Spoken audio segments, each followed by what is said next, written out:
All right, so I'll invite up Dr. Chan to talk a little bit about the upcoming budget. I have said not to do our entire presentation because that would be the third time in which we're seeing this presentation. But just to really, it's just that mode's not going to work, huh? Just to talk through, answer any questions. I know our line-by-line budget is now available online, so if there's any questions about that, obviously we have well over a month before the budget vote, so Dr. Chen will be willing to answer any questions that any community members or board members have regarding that line-by-line budget. But this is sort of just a quick opportunity to answer any questions. We won't go through every slide, but if you have anything that you want to highlight, Grace would be willing to do that. So I'll turn it over to her, and we'll get started. Thank you. It's hard to do any presentation after that fourth grade. This slide and the video of me speaking about it the last 2 times is online, so I'm really not going to go over this. What I'd like to do is tell you a little bit about the process of how I created the budget so that you're familiar with what goes into this. I'm going to do this very high level, and then towards the end I'm going to talk a little bit more about the specifics of what I had to do here in Putnam Valley for this budget. Basically, in my entire career, I presented in a way that I started from the Excel. And what I did is, it's one big worksheet, but there's a lot of tabs on the bottom. Basically, you start with going to the payroll department and asking her to move everyone to the next step and any column and things that they are due contractually. Then I take all those salaries, and then I have to look at non-contractual salaries, and I have to add all that in. I do have a tab called All Units, which the superintendent and I can go in at any time, filter it, and see exactly who is paid by name in every particular code. Then that's all consolidated, and then I have to bring it into what I call the input sheet. Before I get to the input sheet, we have individual meetings with all the department heads, which they will give to us their intended wish list for the budget. And even though it's just one number on a line, I produce a binder for the superintendent and for myself and the treasurer to follow year by year. What we do is we ask them to let me have all the backup that comes to that one number, so that if the board or anyone in the public wants to understand what's in that code, I turn the page and it's right there, like there's the total with all the backup. Additionally, I use that for next year when the department may ask me for money, and I might go back to that and say, I thought I gave you this. And then if they tell me it's not enough, then it helps me budget for the following year. And then I produce what you call the presentation, which is what you see, the line by line now. I actually had to type in everything. This is my first year doing it here for Putnam Valley. So then in the earlier tabs, I start with the tax cap, because all those numbers will filter into me balancing the budget between the revenue and the expenses. So when I'm finished with the whole budget, the bottom line is one number, and it goes on the top of a revenue sheet. And on that revenue sheet, I have to make sure that I have enough revenues from different pockets in order to balance the budget. So most of my spreadsheets fall into each other. So if I make one change somewhere, it will accumulate and fix everything to the end. I do check everything, though. I just wanted to tell you, when I came to Putnam Valley, the budget obviously is done very differently than the way I'm presenting it. It was also excellent. It's just a different way of presenting it. I like the way I'm doing it because in my entire career I did it this way, so it's easier for me when the superintendent asks me, where did this number come from? I know exactly how I put it into the budget. So I had to separate first the non-contractual salaries, the contractual salaries, and I had to separate anything that's non-salary related. When I looked at everything, I decided to consolidate. I asked for permission first, and I was allowed to consolidate some codes. Here are some of the reasons that I was consolidating and changing codes. So first, I just want to explain to you that the state provides a standardized expenditure code for reporting everything on the ST3. And the ST3 is how we end up getting our state aid money. So generally, the first 4 digits are what we call the function code. The next 3 digits are what we call the object codes. The next 2 digits are the location, and the last 4 is district determined. For our district, anything that ends in a 9900 on that line by line means it's a contractual salary that we're paying. So we might pay other salaries to people that they're doing extra work, stipends, that's not contractual. And I had to look at the list of that pile and try to consolidate them again so that we have less lines in the budget. Some of the reasons I reclassified is that salaries for the staff are paid on their object code, and that will determine if they are ERS or TRS retirement system. And some of them were incorrect the way I saw them, so I put everybody where they belong instead of making any adjustments later. So from the onset, they are now in their correct retirement system. Teachers classified according to the way ST3 is asking me to report it to them. So by grade level, they want to know teachers from K to 3, 4 by itself, grade 5 to 6, 7 and 8, and then 9 to 12.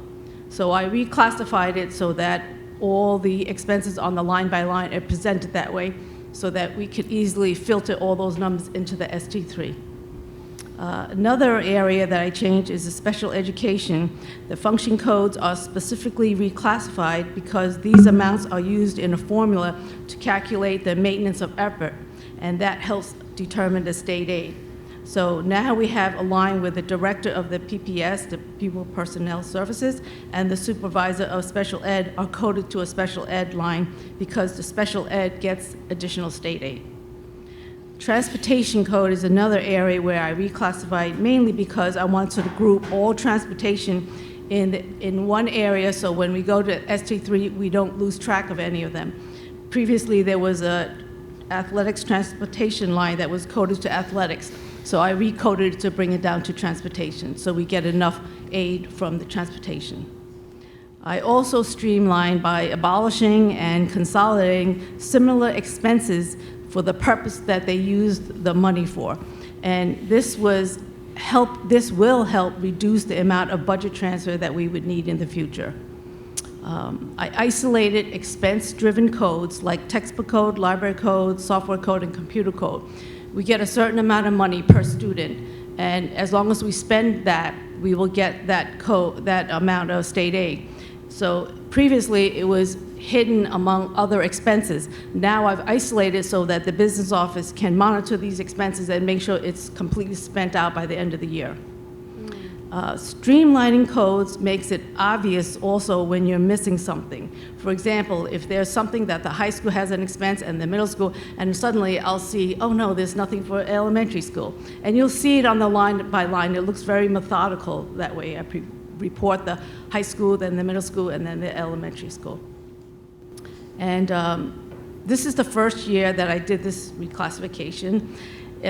It was very hard because I had to do a whole mapping series to make sure that I don't lose any of the codes, and at the end of the day, all the codes have to still equal the bottom line budget.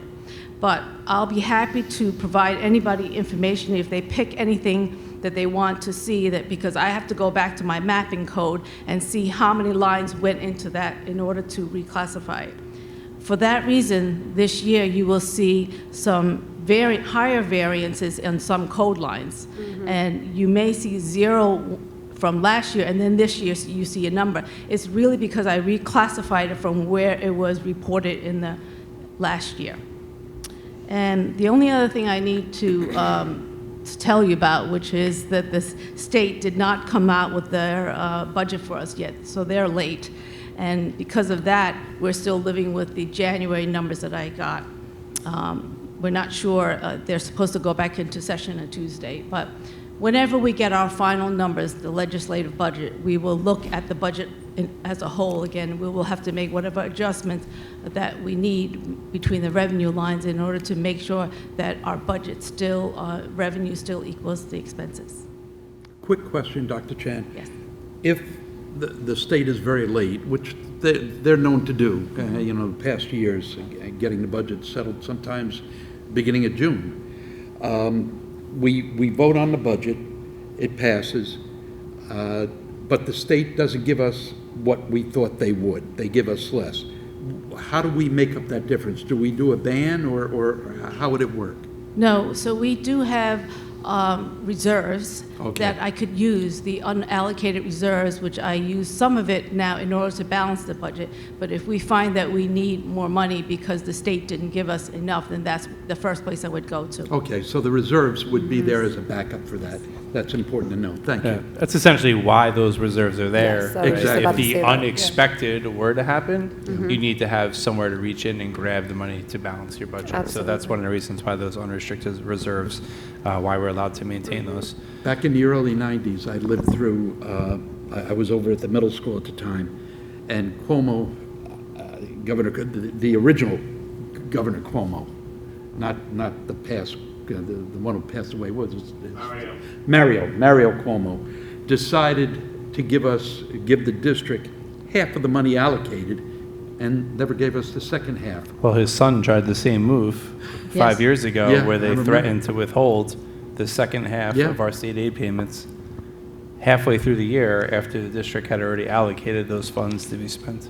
We actually, I mean, a lot of people went to part-time for that year because the reserves were negligible. That was way back in the 90s. As Dr. Luff said, the line by line is already posted. I'm not going to go through the 11 pages of it, but I did highlight a little bit just to see if I could let you know some things, the reasons why the percentages went up so high. One in particular, I had an in-service teaching summer work, and these descriptions have been changed to match what the state gives us. You don't have to use those descriptions, but I like using them because I know exactly what that code represents, because I have been using the state descriptions most of my career. I had reclassified, that's non-contractual codes. I reclassified it, and it turns out that it's sticking out now that last year there was nothing, but there really was something. It was just hidden in other lines. And then now this year there's 89,000 in, but there's a reason for that. And if anyone wants to know specifically where it was, I'll go back to my mapping and find it. I'm not creating anything that wasn't already there, just reclassifying what line is being presented.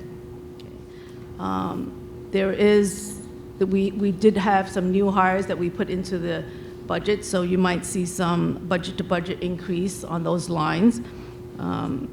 Again, I'm talking about the special education director of PPS and the supervisor of the special education. It was never used, that code for the 2250, which is special education, and I put their salaries in there. Grace, can I ask a question?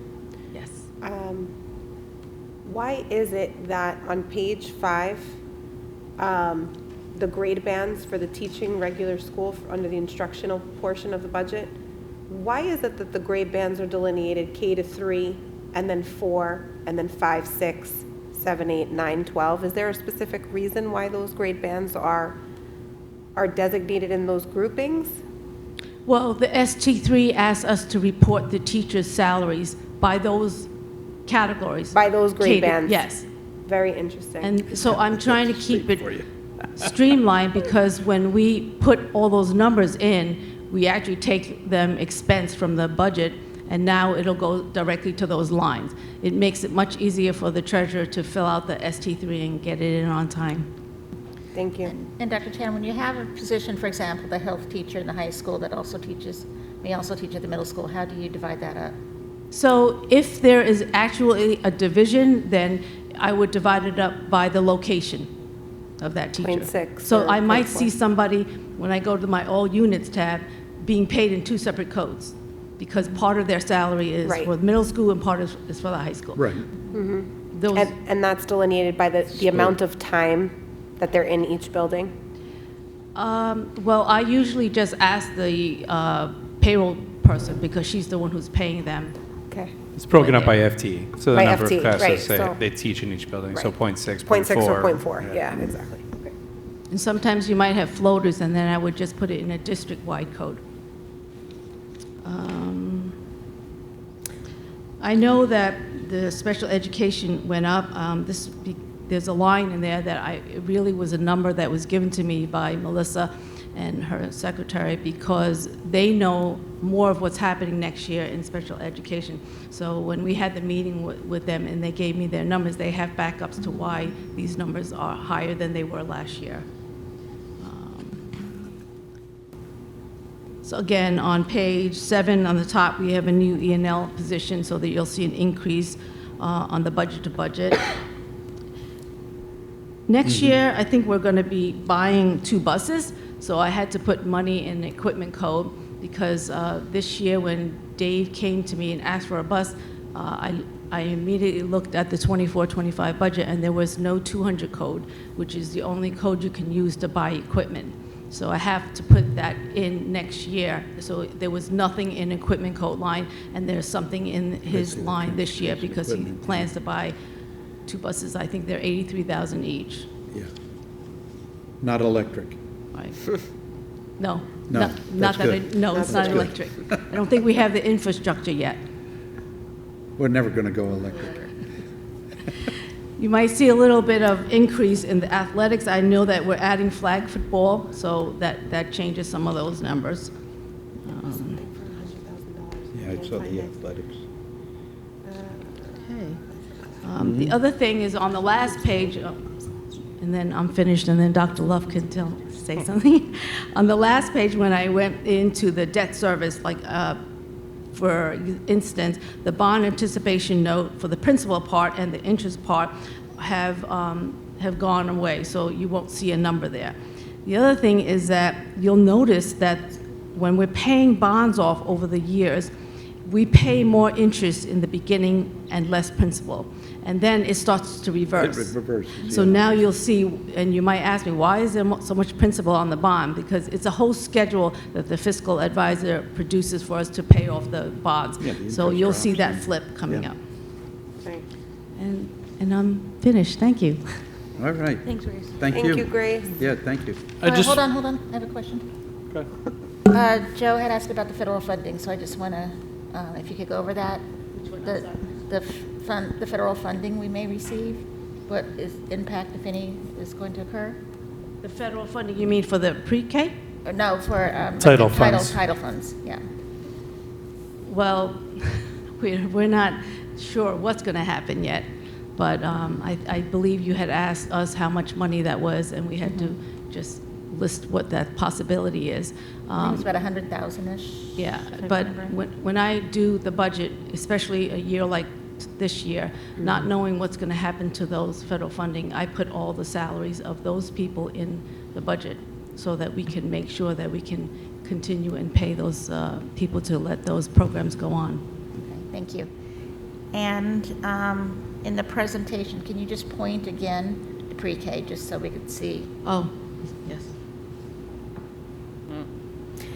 While Grace pulls that up, that's another reason why we need to have a padding and a cushion of reserves. Because if title funds don't come in, now that those positions are being placed into the general fund to ensure that they are there so that we can make sure our students have the services they need, salaries are the biggest part of our budget, right? And so it's really important to have that cushion there just in case things like this with the federal government, what's happening right now, happen. So kudos to the district for having that available. So the 4th column, that shows that it's a less of the full-day pre-K. The money there is $410,400, according to the executive budget. Thank you. So I do want to commend Dr. Chan on, I looked back to last year, and the line-by-line budget was just about 20 pages. I know there was a tremendous amount of work that went into this year's line-by-line budget, and really the intentions are as follows. One, we want to make it easy to use. So it's very quick and easy to understand and navigate through this process.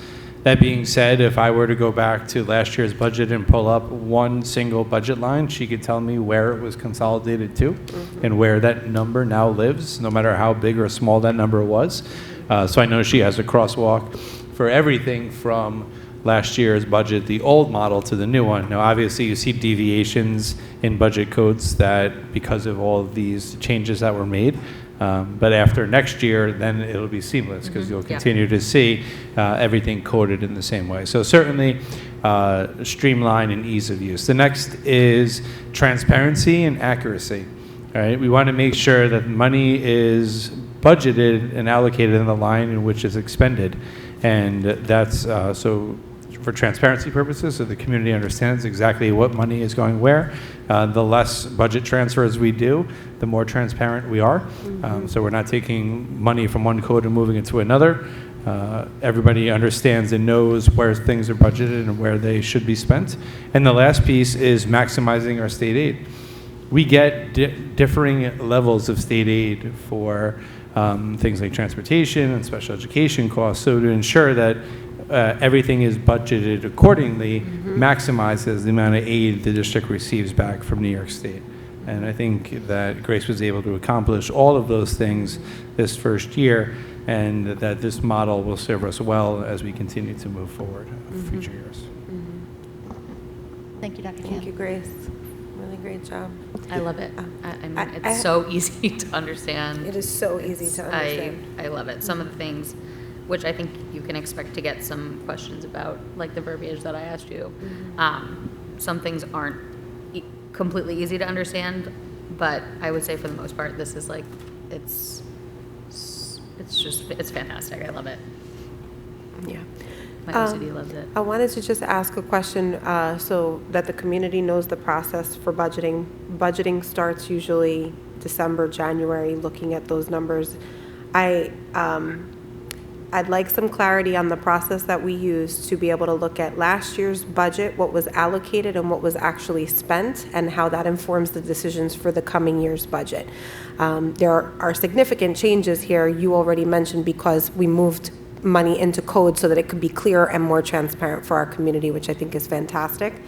But also looking at codes that perhaps had too much money allocated and then were moved into a different code perhaps because there was not enough money allocated. Like, what does that process look like, just so that the community knows? During the meetings that we have with the individual departments, they first come to me with their wish list, and then before I cut or add to it, I would look at the audited statements from when we just finished the budget from 23-24. And then I would make sure, sometimes I wasn't here, so I don't know what happened. I would go to them and ask them what happened, why did you spend this? And then with their explanation, I write notes on the side, and it's like, okay, well, next year you don't want to budget so much in this code because you said you moved it so that you can do something else. I definitely look at 3 years at the same time when I'm budgeting. Okay. Because you have to know that just because something didn't happen in the past doesn't mean it's not going to happen in the future. And I work with the clerical staff very closely, and they're excellent. For example, the IB, I went back 3 years to say, okay, where are all your IB expenses and what do I expect it to be next year? And even Jackie and Dr. Luff and I decided that for the future, when we have things that affect the whole district, we're going to list all of the costs, and then we'll divide it to 3 columns, like who's paying for it? Is this the district? Is this the high school? Is this the middle school? And then we would have all those backups, and then I would put it on the budget line. And again, when you ask me as a board member or the taxpayer, how did I get this budget line? All I have to do is turn the page from my binder, and I know where it is. It's just an easier way to follow. I mean, I love electronics, but sometimes you need some hard copies. Agreed, agreed. And just the last time that we were here, you had mentioned a significant list of savings that the district had engaged in, really creative and innovative ways to be frugal with our spending. Is there a way that we can get that list out to our community? Is that something we're working on? Yeah, Dave, Grace, and myself had started working on the list, really looking to finalize the numbers that we're using. So many of them are estimates. It's hard to know exactly what something would have cost had we done something. So we're trying to find out a way to, we started looking at creating an infographic and then being able to be able to sort of defend and justify each of those numbers. So that's the work that's ongoing. Certainly we can make a bulleted list of all of those initiatives we can attach that to the presentation and post it online as a first step, and then we'll look at more creative ways to share that information in the future. Great, thank you. If people have questions about the line by line, they should contact Grace. Yes, definitely give your information, contact to the district clerk and your question, and I will look it up and respond to you. Perfect. We should warn you that in our subcommittee meetings before this, we coined just Ask Grace. So if you see any social media comments that say hashtag Ask Grace, Ask Grace. so you That may should be get an more email. questions coming your way. And just to- actually, I think that if anyone asks questions, we'll put it online for everyone to see, so people don't have to ask the same question again. We can create an FAQ document based on the questions that they ask Grace, and I think that sounds like a little bit of an email, just Ask Grace at PutnamValleySchools.org. The line item budget is extremely important. I love that, we put the approved budget from the previous year so that people could compare, the increases right down the line, and that's very important for transparency. Appreciate it's online right now, and that's a great thing. Thank you. Yes. And if anyone goes to our pvcsd.org, over on the right side is the 25-26 budget election information, and within that link is all this information that we presented, and presentations, and the line by line, so that's where all the detail is. And in the same location, every previous year's budget with the same level of detail, including the line-by-line budget, Right. is included for as many years as you want to go back. So I think they call that transparency. See, it goes back to 2010. Okay. Any other questions for Grace? Thank you very much. Thank you so Thank you, much, Dr. Grace. Chen.